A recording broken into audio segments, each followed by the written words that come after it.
Exercise 7.2 का class 10th का question number 5th है। इससे पहले क्वेश्चन नंबर 4th कर लिया था।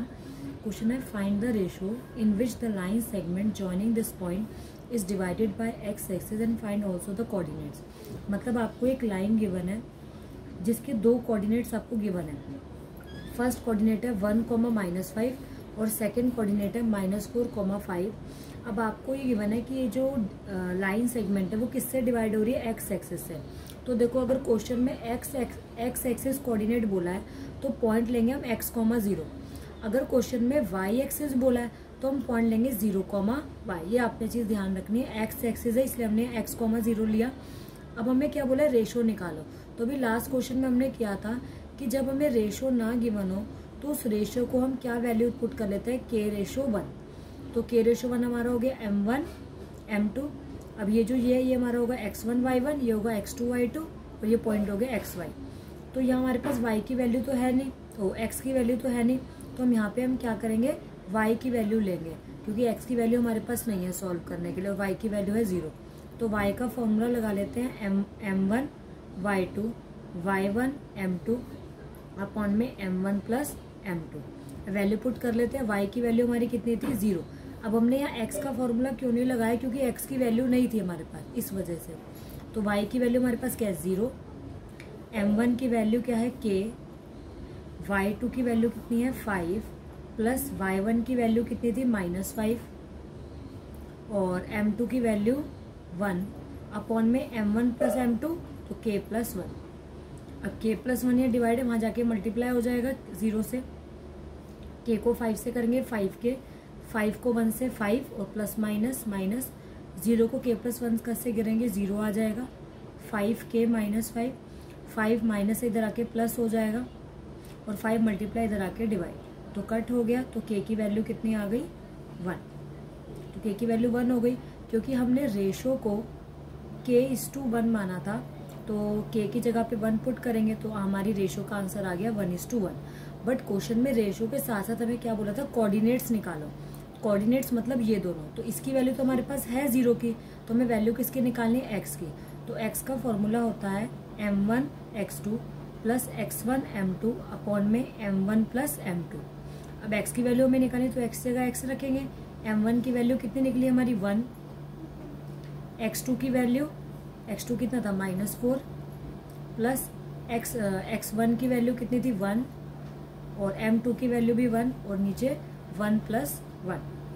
अब 4 को 1 से मल्टीप्लाई करेंगे, -4, 1 को 1 से 1 अपॉन में 2 प्लस माइनस माइनस तो -3/2। तो x की वैल्यू कितनी आ गई, -3/2, क्योंकि जो हमारा कोऑर्डिनेट था वो था x, 0। तो जो कोऑर्डिनेट x की वैल्यू आ गई -3/2, 0। तो हमारा कोऑर्डिनेट का आंसर क्या हो गया, -3/2, 0। नेक्स्ट क्वेश्चन नंबर 6 है।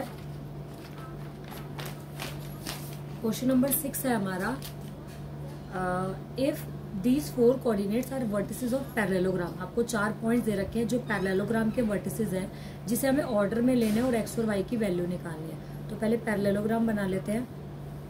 तो फर्स्ट पॉइंट है 1, 2। अब इसको ना ऑर्डर में लेना, मतलब पहले ये फिर ये फिर ये फिर ये, आगे पीछे कोई नंबर नहीं लिख सकते। तो 1, 2 का 1, 2, ये हो गया 4, y, ये हो गया x, 6 और ये हो गया 3, y। अब हम क्या करेंगे, इसके डायगोनल्स को ज्वाइन कर देंगे और डायगोनल वाला जो पॉइंट है, इस पॉइंट को हमने नेम दे दिया x, y। अब यहाँ पे एक प्रॉपर्टी लगेगी कि जो पैरेललोग्राम के डायगोनल होते हैं ना, वो एक दूसरे को बाइसेक्ट करते हैं। बाइसेक्ट मतलब एक तरीके से ये जो पॉइंट है ना, ये इसका भी मिड पॉइंट है और इसका भी मिड पॉइंट है। तो यहाँ पे लगेगा mid point formula. Mid point formula क्या होता है, वो x1 प्लस x2 अपॉन 2 और y1 प्लस y2 अपॉन 2। अब यहाँ हम क्या करेंगे, देखो यहाँ से हमारा ये x1 है और यहाँ से ये x2 है। सिमिलरली यहाँ से ये x1 है और यहाँ से ये x2 है। तो पहले इन दोनों की वैल्यू ले लेते हैं, x1 और x2। तो x1 हमारा हो गया 3 और x2 हमारा हो गया 4 और नीचे हमें क्या लगाना था, 2। सिमिलरली इस तरफ भी हम ऐसे ही करेंगे।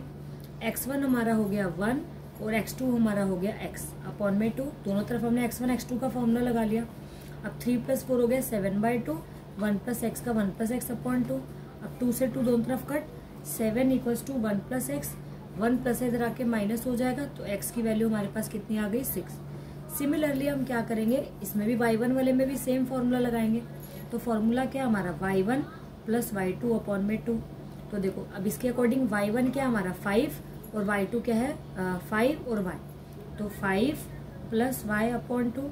सिमिलरली यहाँ से भी सेम फॉर्मूला लगाएंगे 2 प्लस 6 अपॉन 2, दोनों का क्योंकि मिड पॉइंट सेम होगा। अब दोनों तरफ 2 से 2 कट, अब 5 plus y equals to 6 plus 2 हो गया 8, 5 प्लस इधर आके माइनस हो जाएगा, y इक्वल्स टू 8 माइनस 5, तो y की वैल्यू आ गई 3।